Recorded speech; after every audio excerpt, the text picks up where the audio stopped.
나이가 들어 자립이 어려워졌을 때 요양원에 가는 결정을 서두르기보다 한번 이 방법을 시도해 보세요. 자녀들이 돌봐주는 것보다 더 편안하고 별도의 큰 비용도 들지 않는 생활 방식을 찾을 수 있습니다. 노년이 되면 가장 큰 걱정 중 하나는 자신의 노후를 어떻게 준비할지에 대한 것입니다.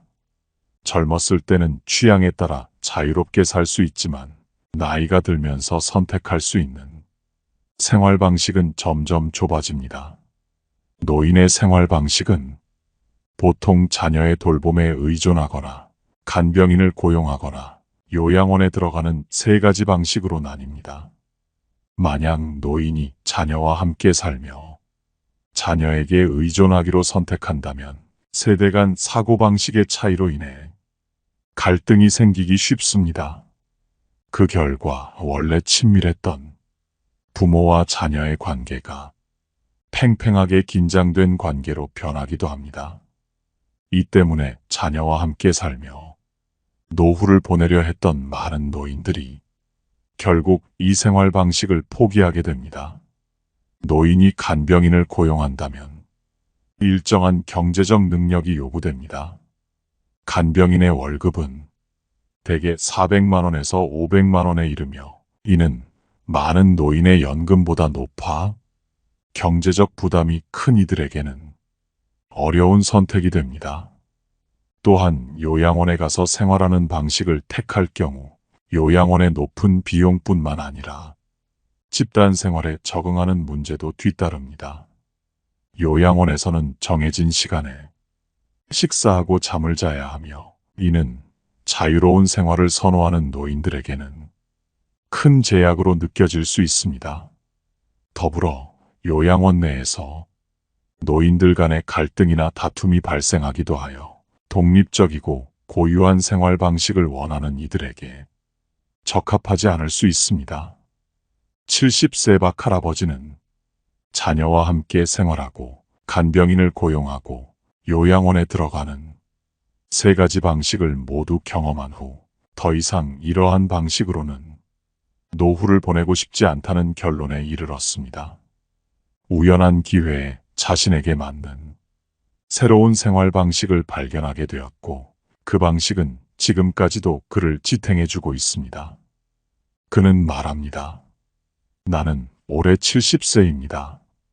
75세의 병으로 세상을 떠난 아내와 함께했던 기억은 여전히 내게 큰 위안이 됩니다. 배우자가 생전에 함께 있었을 때는 노후 문제로 고민해 본 적이 없습니다.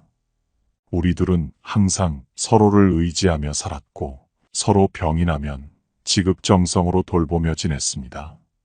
함께 병원을 다니며 진료를 받을 때조차도 큰 불편을 느끼지 않았습니다. 그러나 배우자가 세상을 떠난 이후 병원을 가는 일조차 삶에서 큰 부담이 되었습니다. 홀로 남은 노인의 삶은 예전과는 전혀 다른 모습이었습니다. 박 할아버지는 스스로의 삶을 지탱할 방식을 찾아 나섰고 그 과정에서 깨달음을 얻었다고 말합니다. 삶의 마지막 장은 결국 내가 직접 써내려가야 한다는 것을 알게 되었습니다. 병약한 몸을 이끌고 병원에 가기 위해 긴 줄에 서야 했고 집으로 돌아오면 마치 온몸이 무너져 내린 듯 지쳐버리곤 했습니다.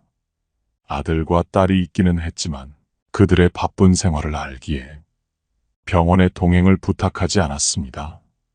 내 마음 한켠에는 그들에게 짐이 되고 싶지 않다는 생각이 자리 잡고 있었습니다. 삶이란 때로 예상치 못한 불편을 스스로 초대하는 것 같았습니다. 내가 자녀들에게 부담을 주지 않으려 애쓸수록 오히려 그들에게 더 큰 책임이 생기는 상황이 벌어졌습니다. 그러던 어느 날 시장에 가던 중 발을 헛디뎌 크게 넘어졌고 결국 병원에 입원하게 되었습니다. 의사는 최소 6개월의 안정이 필요하다고 했습니다. 자녀들은 제가 아들과 딸의 집을 3개월씩 옮겨가며 지내는 것을 제안했습니다.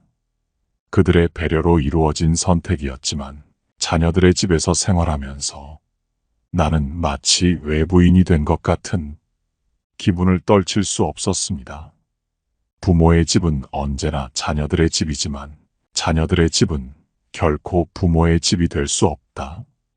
이 말을 그때서야 깊이 체감했습니다.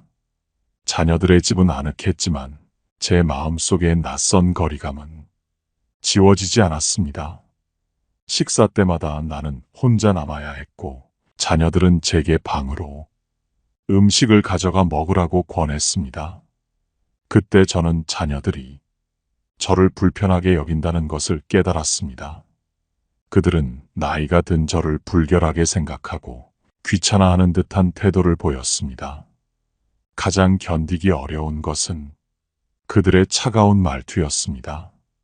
물론 제 생각이 시대에 뒤떨어지고 가끔 말이 엇나간다는 것을 인정합니다. 하지만 자녀들이 어렸을 때는 더 엉뚱한 말을 했을지라도 나는 그들을 따뜻하게 품었지 않았을까요? 이제 나이가 들어 그들의 냉담함을 마주하며 참아야만 했습니다. 반년이 지나 몸이 조금 회복되자마자 저는 서둘러 제 집으로 돌아왔습니다. 그리고 그제야 진정으로 느꼈습니다. 금누각도 내 풀집만 못하다라는 말의 의미를. 하지만 다리를 다친 후유증은 깊이 남아 있었습니다. 멀리 걷는 것은커녕 가까운 시장에 가는 것조차 큰 일이 되었습니다. 장을 보고 돌아오는 길에는 다리가 아파 식은땀이 흘렀습니다. 결국 간병인을 고용하게 되었고 매달 500만 원의 월급을 지급해야 했습니다.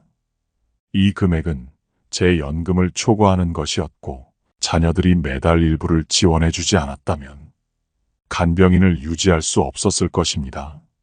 생활은 점점 궁핍해졌고 삶의 무게는 더욱 무거워졌습니다. 하지만 그 속에서도 나는 홀로 버티는 법을 배워갔습니다. 저희 집의 식탁은 늘 소박했습니다. 부유한 가정의 진수성찬은 꿈 같은 이야기였고 제 삶의 원칙은 배부르면 충분하다는 것이었습니다. 음식에 많은 돈을 들일 여유는 없었고 그런 소박함은 결국 간병인들이 오래 머물지 못하게 만들었습니다. 다른 가정들은 간병인을 위해 따뜻하고 풍성한 식탁을 준비할 수 있었지만 우리 집의 식사는 소박한 정겨움에 그쳤습니다. 간병인들은 며칠을 채우지 못하고 떠났습니다. 그들은 식사가 토끼 먹이 같다며 불만을 터뜨렸고 우리의 생활 방식에 적응하지 못했습니다. 점점 더 간병인을 구하는 일이 어려워졌습니다. 간병인 소개소 직원들조차 우리 집에 사람을 보내기를 꺼려했습니다. 그들은 간병인들이 우리 집의 조건에서는 오래 버티지 못할 거라며 다소 안타까운 눈빛으로 고개를 저었습니다. 결국 아들에게 부탁해 요양원으로 들어가게 되었습니다. 그곳은 저렴한 요양원이었고 시설은 부족했지만 제 연금으로 비용을 감당할 수 있는 유일한 선택지였습니다. 자녀들은 더 이상 간병인 비용을 지원할 필요가 없어졌고 생활에 한결 여유가 생겼습니다. 저는 자녀들의 짐을 덜어주겠다는 마음으로 요양원에서 남은 생을 보내기로 결심했습니다. 하지만 요양원의 군대식 생활은 제 자유로운 성격과 맞지 않았습니다. 집단 생활의 규율 속에서 숨이 막히는 듯한 나날을 보내던 저는 한 달 만에 요양원을 떠나게 되었습니다. 다시 집으로 돌아온 저는 독거 생활을 시작했습니다. 다행히 그 즈음 온라인 장보기 서비스가 생겨났습니다. 딸에게 매일 온라인으로 장을 봐달라고 부탁했고 아파트 단지 입구의 작은 마트에서 물건을 가져올 수 있었습니다. 멀리 걸을 필요가 없어 다리가 덜 아팠습니다. 마트를 운영하는 젊은 부부는 늘 친절했습니다. 제가 힘겹게 걷는 모습을 보면 그들은 매번 엘리베이터까지 물건을 들어다 주었습니다. 시간이 흐르며 저는 그 부부와 친해졌습니다. 서로의 일상에 조금씩 스며들며 따뜻함을 느꼈습니다. 이러한 생활은 반년간 계속되었습니다. 비록 현재의 삶이 나쁘지 않았지만 사람은 앞날을 대비하지 않으면 반드시 불안을 마주하게 됩니다. 나이가 들수록 체력은 점점 떨어지고 혼자의 힘으로 생활할 수 없는 날이 올 거라는 생각에 불안해졌습니다. 그런 미래를 떠올릴 때면 마음 한구석이 먹구름처럼 무거워졌습니다. 어느 날 아파트 단지 입구의 작은 마트에서 물건을 가지러 갔을 때 젊은 부부가 심각하게 다투고 있는 모습을 보았습니다. 저는 조용히 옆에 서서 그들의 대화를 들었습니다. 그들은 돈 문제로 갈등하고 있었습니다. 아내는 부족한 생활비에서 돈을 꺼내 아이에게 두리안을 사주었다고 했습니다. 남편은 그런 아내를 나무라며 돈을 낭비한다고 했고, 아내는 딸이 오랫동안 두리안을 먹고 싶어 했기에 몇 년 만에 한 번 사준 것뿐이라고 답했습니다. 그들의 말다툼을 조용히 듣고 있자니 삶의 무게를 나누는 이들 사이에도 때로는 갈등과 아픔이 스며들 수밖에 없다는 것을 깨달았습니다. 그들의 모습이 저의 지난날과 겹쳐 보이는 순간이었습니다. 남편은 부족한 형편을 걱정하며 돈을 더욱 신중히 써야 한다고 아내를 타이르기 시작했습니다. 만약 돈을 함부로 써버려 딸의 학비를 감당하지 못하게 되면 어떻게 할 거냐며 목소리에 조바심이 묻어났습니다. 그들의 이야기를 조용히 듣던 저는 문득 좋은 생각이 떠올랐습니다. 마음속에서 희미하게 피어오른 해결책이 저와 그들의 문제를 모두 풀어줄지도 모른다는 예감이 들었습니다. 저는 그들에게 다가가 조심스럽게 제안을 했습니다. 매일 잠깐씩 제 집에 와서 빨래를 해주고 집을 정돈해주며 두 끼 식사를 준비해 주시면 매달 50만 원의 수고비를 드리겠습니다. 저는 덧붙여 저는 하루 두 끼만 먹고 특별한 요리가 필요 없습니다. 간단한 음식이면 충분합니다. 그러니 시간이 많이 걸리진 않을 거예요. 젊은 부부는 순간 멈칫하며 제 말을 곰곰이 생각했습니다. 그들은 돈을 받기가 민망하다며 우리끼리 친한데 돈을 받을 이유가 없잖아요. 라고 조심스럽게 말했습니다. 그러나 제가 거듭 부탁하자 그들은 마지못해 제안을 받아들였습니다. 그들의 표정에서 제가 큰 호의를 베풀었다고 느끼는 듯한 고마움이 엿보였습니다. 사실 매달 50만 원을 드리는 것은 제게도 합리적인 선택이었습니다. 간병인을 고용하거나 요양원에 들어가는 비용에 비하면 훨씬 경제적이었기 때문입니다. 그들은 매일 시간을 내어 제 집에 와 두 끼 식사를 정성껏 준비하고 집을 깔끔히 정돈해 주었습니다. 혼자 사는 집이라 일이 많지 않았기에 그들에게도 부담스럽지 않은 일이었습니다. 추가 수입에 만족한 젊은 부부는 일을 성실하고 세심하게 해주었고 덕분에 저의 생활은 점점 안정되기 시작했습니다. 우리는 서로에게 친밀함을 느끼게 되었고 이런 관계가 1년 동안 이어지며 더욱 돈독해졌습니다. 제가 80세에 이르러 간병인을 고용하거나 요양원에 가지 않고도 스스로 삶의 방식에 만족감을 느끼게 될 줄은 저조차도 놀라운 일이었습니다. 매달 20만 원을 내고도 이렇게 정성 어린 도움을 받으니 마음속에 감사와 기쁨이 차올랐습니다. 저는 그들에게 계속 저를 돌봐주신다면 500만 원의 보너스를 드리겠습니다. 라고 약속했습니다. 젊은 부부는 깊이 감사하며 500만 원이 자신들에게 큰 금액이라고 말했습니다. 그들은 저를 착한 노인이라며 더욱 정성을 다해 저를 돌봐주었습니다. 그 덕분에 저의 노후는 한층 더 안정되고 평온해졌습니다. 삶의 여정 속에서 노후 생활 방식에는 정답이 없다는 것을 깨닫습니다. 스스로의 상황에 맞는 길을 찾는 것이 최선의 답이며, 현재의 삶이 만족스럽지 않다면 새로운 방법을 모색해보는 용기를 가지는 것도 중요합니다. 그 작은 선택이 언젠가 큰 변화를 가져다 줄지도 모릅니다. 길은 로마로 통한다고들 하지요. 어떤 길을 선택하든 그 끝에 도달하는 방법은 한 가지로만 국한되지 않습니다. 노후 생활 역시 마찬가지입니다. 꼭 정해진 틀에 얽매일 필요는 없으며, 개인의 경제 상황과 필요에 맞추어 더욱 다채롭고 창의적인 방식으로 설계할 수 있습니다. 편안하고 즐거운 삶, 이것이야말로 모든 노후의 원칙이어야 합니다. 작은 발상의 전환과 서로를 이롭게 하는 마음만 있다면 많은 재산 없이도 따뜻한 노후를 맞이할 수 있습니다. 오늘 들려드린 이야기가 여러분의 노후 준비에 작은 영감이 되길 바랍니다. 다음 이야기는 여든의 김할아버지께서 자립 능력을 잃고 경제적인 어려움 속에서도 어떻게 생의 마지막 시간을 의미 있고 평안하게 보내셨는지에 대한 이야기입니다.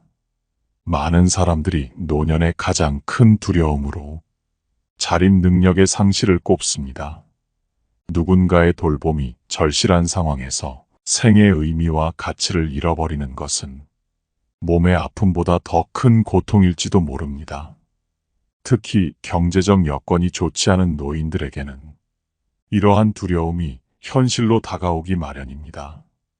김 할아버지께서는 80이 넘어 자립 능력을 상실하신 뒤에도 생의 마지막 시간을 평화롭게 보내기 위해 스스로 해결책을 찾아내셨습니다. 이는 많은 분들께 귀감이 될 것입니다. 사실 나이를 먹는 것 자체나 죽음이 두려운 것은 아닙니다. 진정한 두려움은 움직임을 잃고 하루하루를 침대 위에서만 보내야 하는 무력한 삶에 있을 것입니다.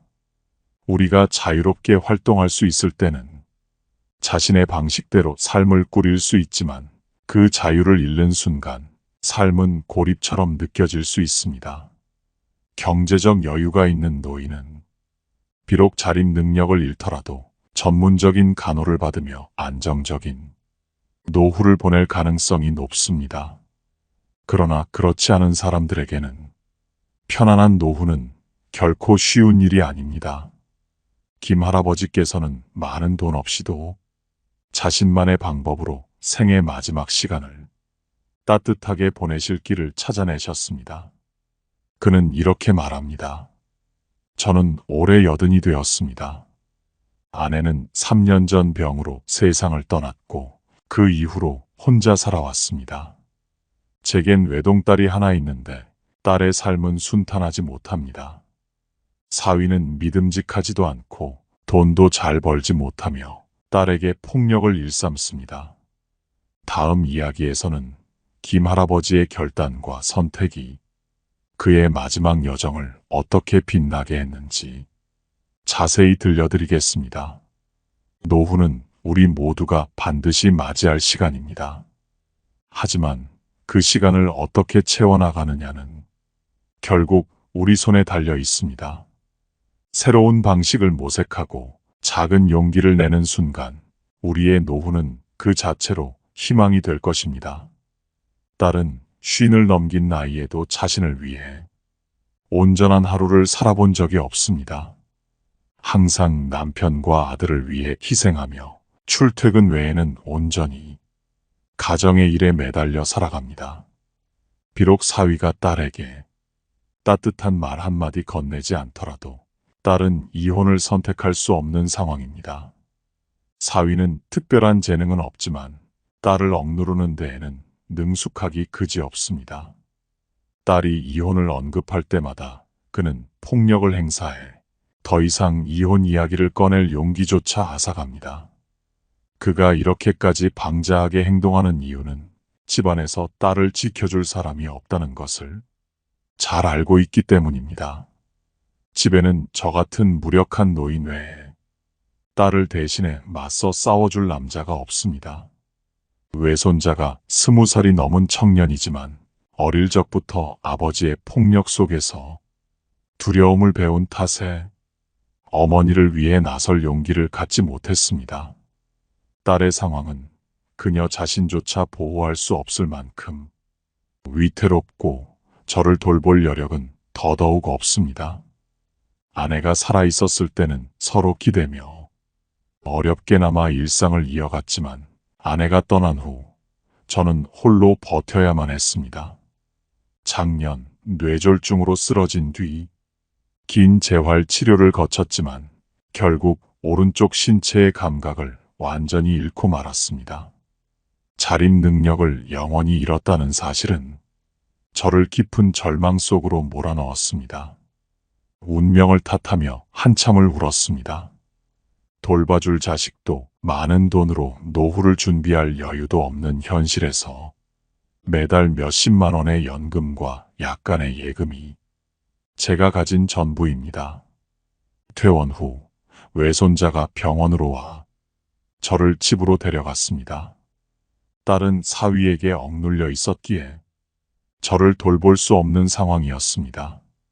딸은 직장을 그만뒀지만 여전히 집에서 사위와 아들의 끼니를 챙기고 돌보며 자유롭게 움직일 틈이 없습니다.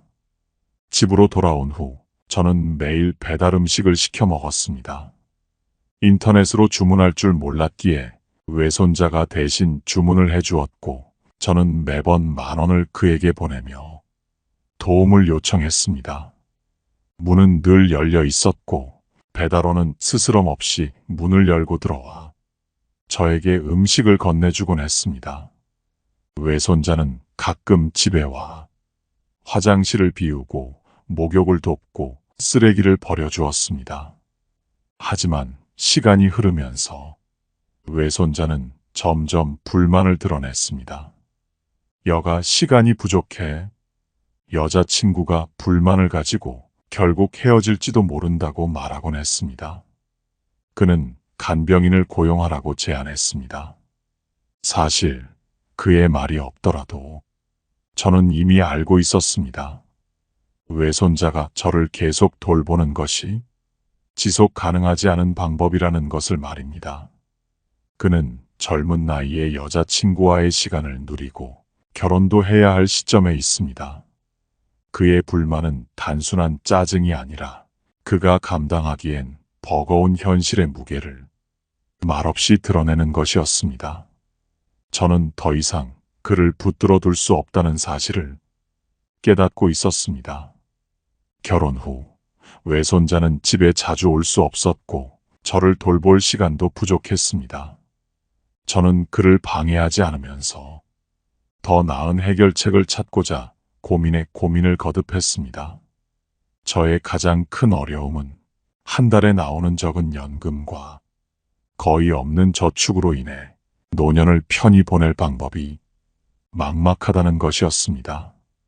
노인이 충분한 경제적 지원 없이 노후 서비스를 이용하기란 마치 척박한 땅에 나무를 심고 열매를 기대하는 것처럼 어려운 일입니다.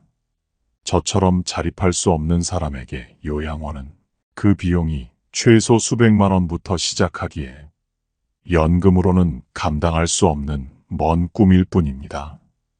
가정 간병인을 고용하는 일도 요양원보다 더 큰 지출을 요구하니 애초에 선택지조차 되지 못했습니다. 끝없는 고민 속에서 마침내 제 상황에 꼭 맞는 해결책을 떠올릴 수 있었습니다. 돈을 많이 들이지 않으면서도 제 노후 문제를 해결할 방법을요. 그 답을 찾고 난 뒤 오랜만에 깊은 잠에 들었습니다. 다음 날은 주말이었고 아침에 눈을 뜨자마자 외손자에게 전화를 걸어 빨리 오라고 했습니다. 외손자는 중요한 일이 있다며 곧 달려왔고 저는 그를 제 침대 옆에 앉힌 뒤 2가지 선택지를 제안했습니다. 첫 번째는 집을 팔고 그 돈으로 요양원에 들어가 여생을 보내는 것입니다. 두 번째는 집을 외손자에게 증여하되 그가 저와 함께 살며 결혼하고 아이가 생기더라도 같이 지내는 조건이었습니다. 제가 가진 저축금은 외손자가 집의 인테리어를 꾸미는데 지원할 수 있었습니다. 그러나 제가 외손자와 함께 살고 싶었던 이유는 그가 저를 돌보길 기대해서가 아니었습니다. 20대 청년에게 자립할 수 없는 노인을 끝까지 돌보게 하는 것이 현실적이지 않다는 것을 저는 잘 알고 있었습니다. 사람들은 오래 병든 부모를 자녀가 끝까지 돌보기란 어렵다고 말합니다. 심지어 친자식조차 부모를 영원히 보살피는 데는 한계가 있지요. 하물며 세대 차이가 큰 외손자라면 그 어려움은 더 크겠지요. 그래서 저는 식사와 빨래 정도를 도와줄 시간제 간병인을 고용할 계획을 세웠습니다. 이 간단한 일에는 한 달에 몇십만 원이면 충분했고 감당할 수 있었습니다. 외손자와 함께 살게 될 가장 큰 이유는 가끔 몸을 닦아주거나 씻겨줄 수 있는 도움도 중요했지만 무엇보다도 저에게 큰 안도감을 줄 수 있다는 점이었습니다. 저 같은 노인에게 가장 두려운 것은 혼자 집에 있다가 응급 상황이 생겼을 때 누구의 도움도 받을 수 없는 상황에 처하는 것입니다. 외손자는 이 제안에 두 손을 들어 찬성했습니다. 그는 이미 성격이 거친 아버지와 사는 것이 힘들었기에 저와 함께 살 수 있다면 마음이 훨씬 편해질 것이라고 했습니다. 제가 외손자와 함께 살기로 결심한 이유 중 하나는 제 집이 넉넉하고 공간이 충분하기 때문이었습니다. 방 3개와 화장실 2개로 이루어진 이 집은 외손자가 결혼해 아이를 낳더라도 편안히 머물 수 있는 공간을 제공합니다. 다음 날 외손자는 중개소에서 시간제 간병인을 데리고 왔습니다. 간병인은 매일 아침 9시에 와서 집안을 간단히 정리하고 제가 벗어둔 옷을 세탁하며 점심을 준비한 뒤 돌아갔습니다. 그리고 오후 5시에 다시 와서 저녁 식사를 준비해주고 제가 식사를 마치는 동안 주방을 정리했습니다. 식사가 끝난 후에는 설거지까지 마무리하고 퇴근합니다. 현재 외손자는 저와 함께 지내고 있습니다. 집을 조금씩 고치며 생활의 편리함도 더해졌고 간병인이 저를 돌보니 외손자와 외손녀에게도 불편함을 주지 않습니다. 덕분에 가족 간의 관계는 더욱 화목해졌습니다. 저는 지금의 생활에 큰 만족을 느낍니다. 제가 계획한 결과로 적은 비용으로도 편안한 노후를 보내게 되었고 매달 연금에서 일부를 저축할 수 있어 기쁩니다. 저는 확신합니다. 적극적으로 방법을 찾기만 한다면 경제적으로 넉넉하지 않은 노인이라도 자신의 상황에 맞는 노후 생활 방식을 찾을 수 있다고요. 노년이 되어 편안하게 살고 삶을 고통 없이 마무리하는 것은 모든 노인의 소망일 것입니다. 인간의 본성은 현실적이고 이기적입니다. 심지어 형제간의 정조차도 어떤 시련 앞에서는 쉽게 무너질 수 있다는 것을 부인할 수 없습니다. 따라서 노인은 언제나 자신을 위한 대비책을 마련해 두어야만 불필요한 고통을 피할 수 있습니다. 자녀가 효를 다하든 아니든 노인은 언제나 비상금이 필요합니다. 이 비상금은 크고 작음을 떠나 위기의 순간에 희망의 빛을 밝혀주는 작은 등불이 됩니다. 어느 순간이 되면 가족 간의 정조차도 금전적인 뒷받침이 필요하다는 사실을 깨닫게 됩니다. 실제 생활에서 때로는 계좌이체 한 번이 대부분의 문제를 해결할 수 있습니다. 우리는 도덕적 가치를 내세워 자식에게 무조건적인 효도를 요구할 수 있습니다. 그러나 자식의 현실적인 어려움을 고려하지 않는다면 그 요구는 오히려 갈등으로 끝날 수 있습니다. 인생은 결국 자기 자신과의 수련입니다. 나이가 몇이든 자립할 수 있든 없든 긍정적인 마음가짐을 갖고 차분히 살아간다면 스스로와 가장 좋은 모습으로 마주하게 될 것입니다. 오늘 이야기는 여기까지입니다. 시청해 주셔서 감사합니다. 이 이야기가 여러분의 건강하고 행복한 삶에 작은 도움이 되길 바랍니다. 내용이 마음에 드셨다면 구독을 잊지 마시고 좋아요와 공유도 환영합니다. 노후의 빛나는 지혜였습니다.